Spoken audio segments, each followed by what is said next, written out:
owners, those of you who are thinking about getting into nonprofit. I get lots of questions all the time regarding like the steps I took, what did I have to do, how did I get funding, all of those things. I also see that there's a lot of information out on Instagram when it comes to grants, your business being able to qualify for grants, all of those type of things. And so I want to just clear some stuff up. Or really just give you information that you can use to grow your nonprofit, essentially is what it is. I want to take it a step further than what you can Google. So I'm not going to spend too much time on actually starting your nonprofit and, like creating it as far as your articles of incorporation and all of those things. What I will say is that if you have not already incorporated your nonprofit, like by filing your articles of incorporation, then make sure you spend time on your purpose clause, because you're going to refer back to that when it comes to like the code you're using to become tax exempt and all of those things. And you don't want to put yourself in a box to where like your nonprofit can only focus on this one thing, because you don't know how your nonprofit or how your mission is going to grow or change over time. So you really, really want to be mindful of those things, right?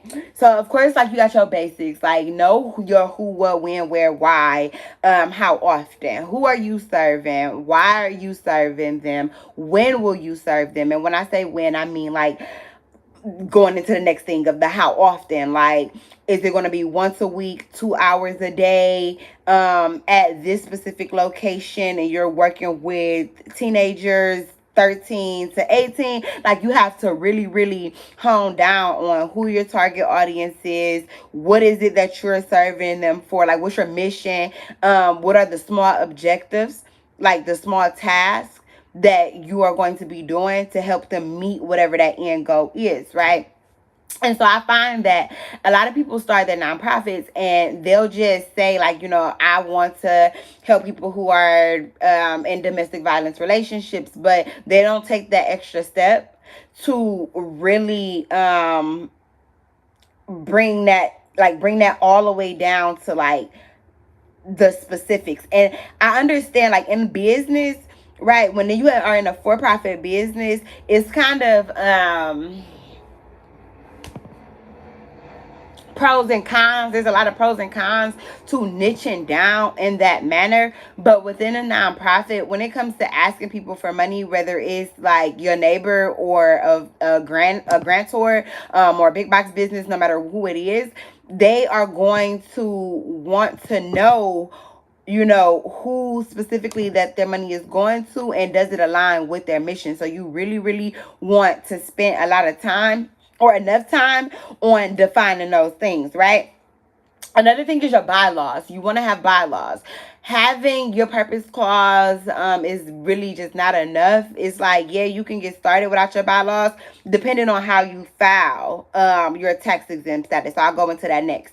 But your bylaws is really going to map out what your nonprofit is about, what the rules are, what the board is, like how things are ran. If you run into issues, this is how you fix it. Is like voting power, just how things operate. What are the rules, regulations? And so there are a lot of websites. So I'll link one inside of the comments or something of that nature, because I'm not going to go back and edit this video. But I believe it's called Relia or Resilia. Hold on, I'm going to tell you exactly what it's called. But you can find a lot of resources on there for your nonprofit, and I'm going to tell you exactly what it is. And one of the things you'll be able to find is a template for your bylaws.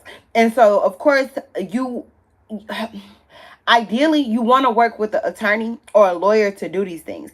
If you do not have access to that, which you do because you have things like legal aid, or you could always go to partner with a college or a university who practices law or something, and they can take on your nonprofit pro bono to help you with the legal portions of it. So like creating your bylaws.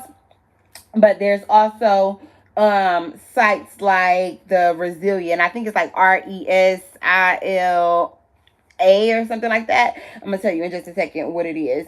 And you're able to use sites like that to just, again, templates, bylaws, proposals, letter of inquiries, all of those different things. I'm gonna jump onto tax exempt real quick. So when you hear a lot of people talk about, are you 501c3, oftentimes you have people create a nonprofit, but and they file their articles of incorporation with their state, and they get their EIN and all of those things, which are the two things you need, and of course your business bank account, but they don't take that extra step to become 501c3. 501c3 is a tax exempt status. It's a tax status. It simply means you are exempt from having to pay taxes for anything that is aligned with your business. So if it is a business expense and it aligns with what you wrote in your purpose clause and in your bylaws, and it's a reasonable business expense, then you are actually able to not pay taxes on that, or write it off on your taxes. Or when people donate to you at over a certain amount, they can write those donations off on their taxes. So that's a benefit to you as a nonprofit, because people are not just donating to you, but now they can file it on their taxes and make some of that money back when it comes to donating to you. Now, what I was going to say about bylaws, when it comes to being tax exempt, you have two options. You can file a 1023 EZ form to become tax exempt, or you could file a 1023 form. Now, that 1023 form is a longer form. It's about $600, and you have to have your bylaws in place already. If you already are coming in knowing that your nonprofit is going to gross over $50,000 within the first 3 years, then you do want to go ahead and file that 1023 form and pay that $600 and have your bylaws in order at first. If you are a growing nonprofit, you don't plan on making $50,000 within your first 3 years, or you're don't even have a fund development plan or any of those things, then you can file a 1023 EZ form. You will not need your bylaws prepared already. That does not mean do not work on your bylaws, and it doesn't mean that you don't need your bylaws at all. It means that you have time to get things in order as you build. It also means that when you go to actually file your taxes for the nonprofit, you can do a postcard, which is you just simply doing it online. You're letting them know this is how much I made per year, or I'm checking off the box saying that, hey, I did not make $50,000, and you can do that as well. Now, when you become tax exempt status, let me go back a little bit, slow down. Which one do I recommend? I cannot tell you. You will have to talk to a legal aid or a legal counsel for them to tell you. I personally filed a 1023 EZ when I'm working with other clients. Typically, they are in a startup phase or they are in a growing phase. And so I filed the 1023 EZ form for them, because that's giving them time to build their foundation a little bit more and not sticking them to anything solid. They kind of have a little bit more wiggle room within their nonprofit when it comes to growing, right? It also lets them know, like, again, it's just a time thing. Like, it gives them time to build and to make the proper adjustments as they are growing. What else did I want to say? Okay, that site. So the site is Resilia. Is RESILIA. It's a free site. They do have paid features, but if you use that site, again, you can find everything on there, from letter of inquiries to bylaw templates to fiscal sponsor agreements, all of those things. So what do these things mean? But we talked about bylaws already. That's just the rules and regulations of running your nonprofit.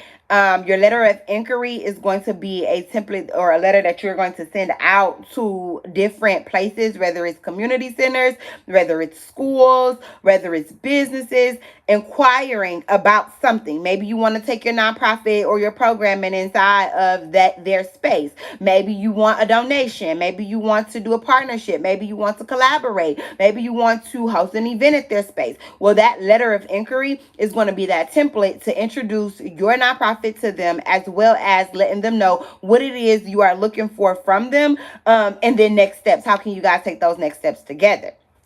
So that's always the plus as well.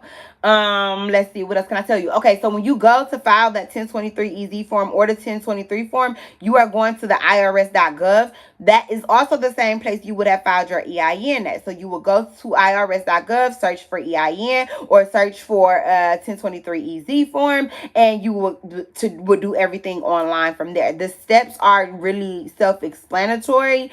This video is more so to give you the information and not to show you in depth. Like, well, not to show you in depth, but I'm not showing step by step is what I'm saying, how to do it. You can drop your questions underneath this video if you have them, and I will answer them. This video will live forever for everybody who purchased it, and you do have access to me and to be able to ask any in-depth questions or any of those things, and I will answer them. Only under this post, though. It's not to be shared out with other people, or I won't be, doing a million classes. It's like, no, this is raw, unedited content. I'm going to give this to you. And again, if you have questions, ask those questions underneath there. So we talked about bylaws. We talked about the EIN. We talked about letter of inquiries, programming. So not all so there's two pieces to this. Most nonprofits have programming, right? Like, you have different components. You have programming, you have events, you have services where you're charging fee for services, and you just have to sort those things out. So meaning that programming, and I do this often, so let me put a pin in that really quickly. It is a very huge misconception that nonprofits cannot make money because they are a nonprofit. You are allowed to have fee for service. It's also a very big misconception that as a nonprofit, you cannot pay yourself. That is not true. You're allowed to pay up to 10% of your yearly budget, your annual budget. 10% of that can go to paying your executive director. So as the founder of your nonprofit, yes, you can get paid, but that has to be written into your bylaws, and you have to make yourself a W-2 employee of your nonprofit, and you have to take the legal way of giving yourself those funds. So meaning that however you paying out everybody else is how you need to pay out yourself. You might want to use something like an ADP or a Gusto or even Square and all of those things where you're paying out or you're paying yourself out. There's also new rules out like that 1099. Anybody who are doing tasks like a regular employee can no longer be contractors. You can't 1099 it. They have to be a W-2 employee, even as your nonprofit. So those are just things to consider. What are you asking the person to do, or what are you doing as the board member? As the executive director. Are you a board member? Are you not a board member? All of those things. When it comes to your board, most people already have their nonprofit established, but some people don't. You have to have a board. You have to have a board for your nonprofit. At minimum, you have to have your president and your is it I believe it's your secretary. Let me double check that information. It's either your secretary or your treasurer. Let's see.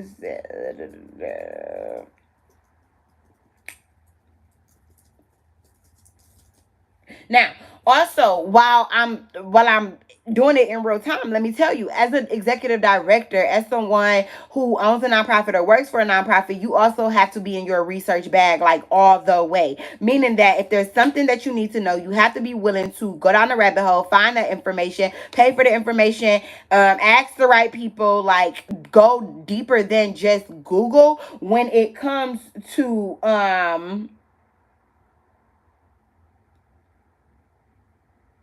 yes, one president and one secretary.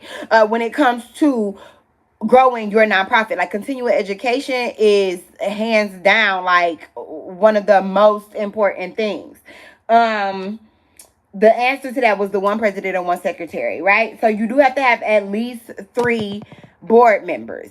Your president is going to be the person who oversees what basically everybody else is doing on the board. Your secretary is going to keep things like your minute notes, things like that. Every time your meeting notes, every time your meeting minutes, every time you have a meeting with your board, every time y'all talk about something, every time y'all vote something, paperwork, things of that nature. Also, statutory agent. Stop registering your nonprofit to your home and get you a statutory agent. You can actually Google like whatever state you're in, that state statutoryagent.com, and they should be like $40 a month, $30. I mean, not a month, $40 a year. $39 a year, $50 a year, somewhere around there, where you're paying for a statutory agent. And that's just so that, one, you have a brick and mortar business on your articles of incorporation. Also, when the state or the IRS is sending you different things, or any type of information is being sent to you, it's able to go directly to your statutory agent, and you are not missing your communications. That's a big thing. You cannot miss your communications as a nonprofit owner. Building, right? Capacity building is something else we want to consider. Capacity building is, a lot of these terms are things that most business owners, or even if you work in the corporate America, you're familiar with these things. They're just called something different, right? And so capacity building is just simply saying, do you have the capacity to serve the people you're saying you want to serve? If 100 of those people come to you right now, is your team ready? Are you ready? Do you have the resources, the tools, the things that you need to be able to grow and expand and actually like service these people? So capacity building is a matter of building out your team, continuing your education, expanding your funds, all of those things, right? What else? So let's jump into funds real quick. There was something that I put a pin in, and I really don't remember what it was. It might come back to me, and I might dive into it. If not, and you're watching this, drop it in the comments. Is something that I need to go back over, or I might just do a part 2 to this and send it out to everybody who paid, if there's anything that I feel I missed at the end of this, right? And so let's get into funding, right? The thing that everybody wants to know. Like, don't come into this, and yes, you will invest some of your own money. Like, that's just what it is. Because as founders of nonprofits, and as somebody who were just given this business and said, here, I need you to grow this or continue this on for me. You have a different type of passion. We have a different passion and a different love for the people that we're serving and the things that we're doing, right?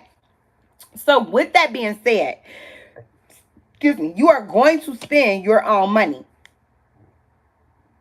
I would recommend you deciding what percentage you want to pay the company, for one.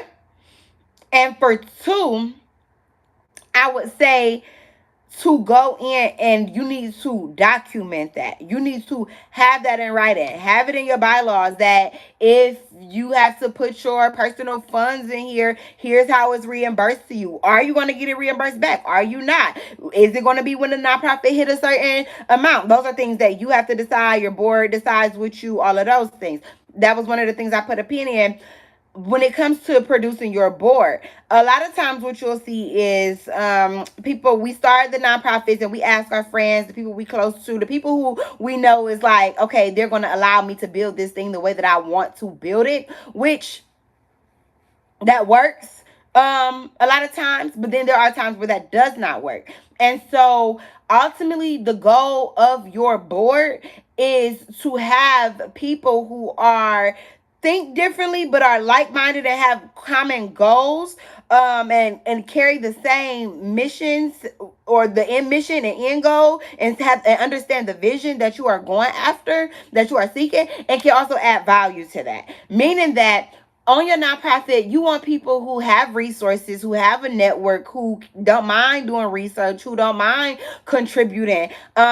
Most boards have it to where your board contribute financially, whether it's yearly, monthly dues, however. It might be that you're contributing $5,000 a year. You might have your board each might be required to host a fundraiser every year to bring funds in, but they should be doing something to actively help you grow that nonprofit, right? Let's see. What else? Going back to the fund development. So there's a couple of different ways that you can profit as a nonprofit. fee for service is one of those, meaning that what are you providing? So let's give some examples. Let's say I am a tutor and I offer tutoring to inner city kids who otherwise, do not get access to these resources, or who parents cannot afford tutoring. And my goal is to help them graduate high school. Okay. Ages 8 to 18. Well, I provide these services for free for people who are in that demographic.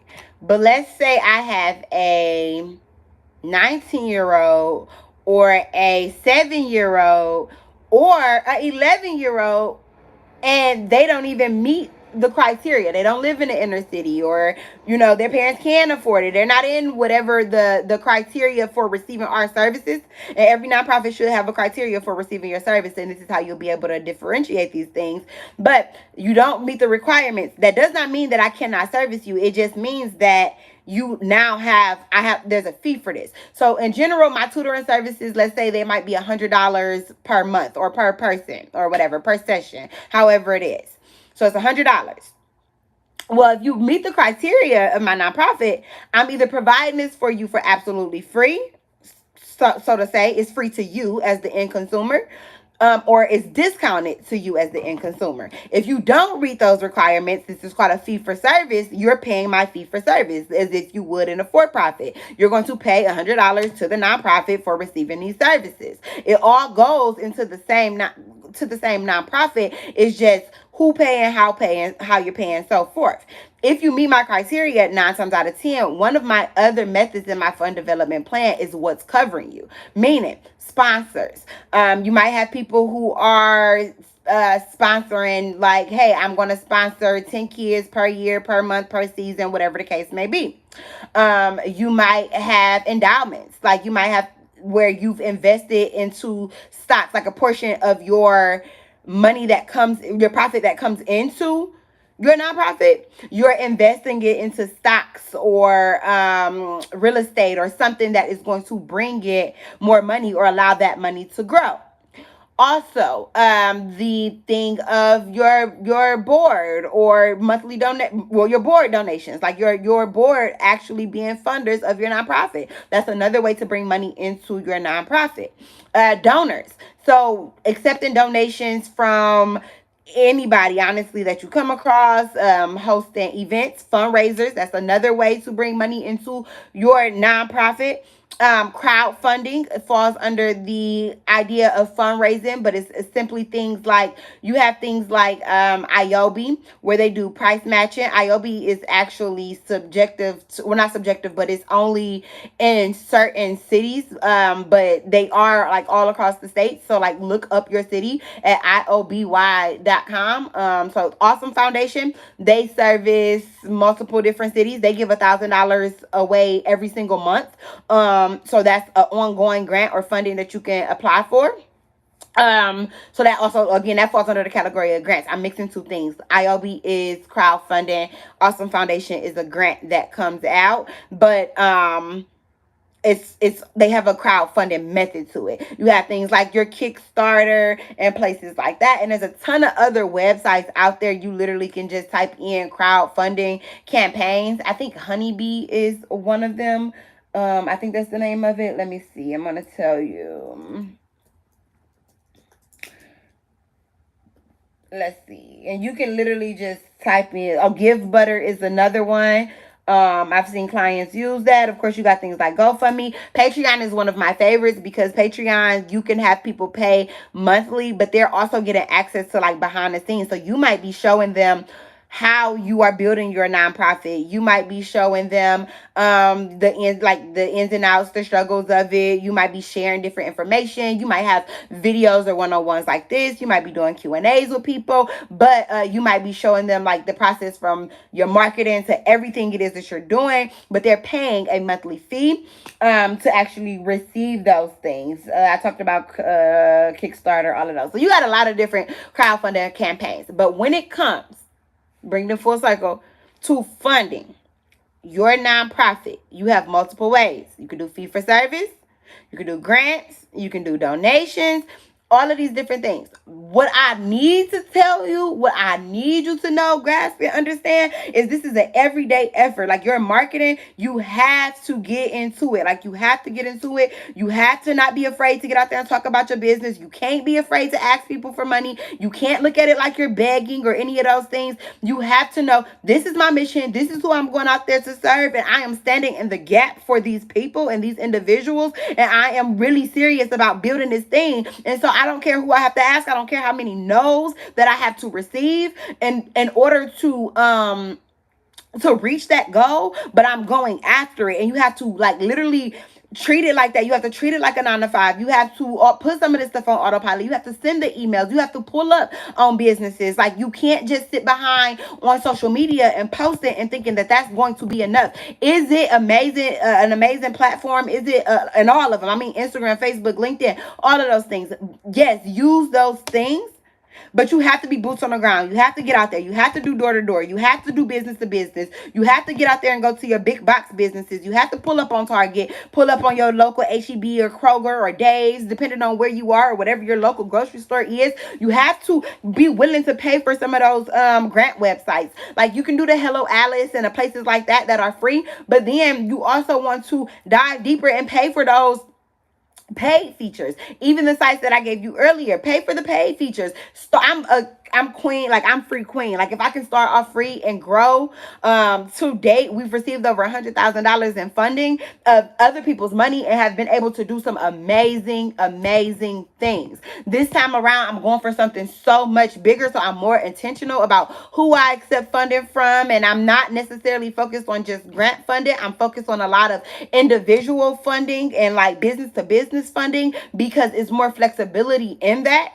When you receive grants, you do have to be mindful that you have to do what you told those people you were going to do with their money. You can't say, hey, can I have $50,000 to go and build a grocery store and then you go and build a mall? You can't do that. And a lot of grants like subject you to specific areas and specific footprints. I'm a person where Feed the Soul is going to be a global nonprofit building resources globally. And so I refuse to put myself in that box. But for a lot of people, I started in that box. You get what I'm saying? And so it's okay to start in that space or to know it's the big thing is to have a understanding, of how these things works and playing a long game. Getting out there and networking. Go to the networking events. And I'm not talking about like just going to the networking events and signing up for things. I'm talking about like going and actually networking, leaving with people contacts. I have this 5x5 rule that I really, really love where I tell people you go at least 5 places per day. You talk to at least 5 people. You need to have something about your nonprofit with you, telling people about it, asking for a donation, any of those things. Another thing I will mention is SoFi. I'll post the link in the comments so anybody who joins, like you can see it. But that's just another method. Now, SoFi do not have a business account. It is a mobile banking app. But here's let me break these two things down. What I'm getting ready to explain to you is called affiliate marketing or affiliate programs, right? And an affiliate program is just another way that you can bring funds into your nonprofit. You are going to have to get creative as an executive director, as a funder, not as a funder, as an executive director, as an owner of your nonprofit when it comes to bringing funds into your business in a legal way. And so, affiliate marketing, affiliate programs is just another way to do that. SoFi is a online banking app, but what they do is they give you up to $10,000 when you are referring people. The way it works is you refer someone, they sign up through your link, they pay $25 to actually to fund their account. Their $25 goes into a bank account, which they'll get access to. Whether you have Apple Pay, Google Pay, you'll get access to your digital card immediately, and then they'll send your physical bank card in the mail to you. When you fund your account with that $25, SoFi automatically will give you $25. And so now you've gotten $50. And then the person who link you use receive $100. So for example, I'm posting this link. If you sign up, you're going to put $25 into that account. You're going to fund your account. Once it's credited to your account, SoFi, the company, is going to give you another $25. So now you have $50. I'm going to receive $100. Soon as you sign up, before the money even is credited to your account, you're going to get your own link. Immediately you're able to share out that link, and every time someone registered through that link, you receive $100. They don't cap it until you make $10,000, right? And so why does this matter? I don't need your information. I don't care if you use the link or not. I make money from the link. I can share that I make money from the link. If you follow any of my other social media platforms, you've seen I made money for the link. And you can Google SoFi and see, like, they have a whole stadium. Inside of the stadium, they have a museum. Like, it's a legit thing. They have investing. Like, you can invest in stocks and things on the app. They have banking. You can do Zelle through SoFi. Like, it's a legit app. You can monitor your credit, all of those things, right? They give bonuses. You get a PY, like you get earned interest on money that's sitting in your account, both savings and checking on a monthly basis. Like, there's a lot of perks to it. But how does this apply to your nonprofit? Well, that's $10,000 that you can use to fund your nonprofit. Is it a whole lot? No, but there's a lot that can be done with $10,000. The last thing I'm going to touch on, and there's so much more to cover, but the last thing I'm going to touch on is making sure you have your budget, right? Make sure you have a budget, because when you're going out there and asking people for money, whether it's a big business, your neighbor, your auntie, your sister, or even if it's you, they need to know what they are funding, and you need to know where you're putting that money at, right? So you might have it allocated where 10% of your budget goes to this, 10% goes to that, 10% goes to that, or whatever your breakdown is. Some might be to programming, some might be to stipends, volunteers, some might be to events, some might be to resources, like some might be to continuing education. However, some might be to like the materials that you need to run your programming. Whatever it is, you need to have your budget in order so that you know what you're asking for. And as you continue to receive funding, you can check things off your list, or you can allocate funds the way they need to, reallocate however you need to, and so forth. So I do have a journal, a 21-day journal about everything that we are talking about right now. But I wanted to go in and give this video because like, I understand everybody are not readers. Everybody's not sitting down to like do a journal or any of those things. The journal is more so like an aid to help you like map out, okay, these are my non-monetary goals. These are my monetary goals. These are the things that I need. Here's the things I've done. Here's the things I didn't do. And it has a lot of different resources, and it also links to other ebooks and graphs and grant trackers and all of these amazing things. So I'll link that down here as well. But I really hope you enjoyed the resources that you received in this video. If I don't leave you with anything else, go and get the funds for your nonprofit. Go and make sure that your foundation is in order when it comes to nonprofit bookkeeping. I don't know how I skip past that, but bookkeeping, document everything. You are going to need that. File your taxes on time. Yes, you get 3 years after becoming tax exempt. You get 3 years to file your taxes before they revoke your tax exempt status, and it's a process to get it back. And yes, you can get it back, but just avoid it by making sure that your foundation is solid from the beginning, and just do it right the first time, so you don't have to go back and redo any of these things. So again, I hope this video was extremely useful. Ask any questions that you need to ask. Drop them in the comments below. You have access to me. Let's build our nonprofits, Truebs, and be great on purpose. Send this to a friend and tell them that they need to purchase this, because how else they gonna grow their nonprofit, right?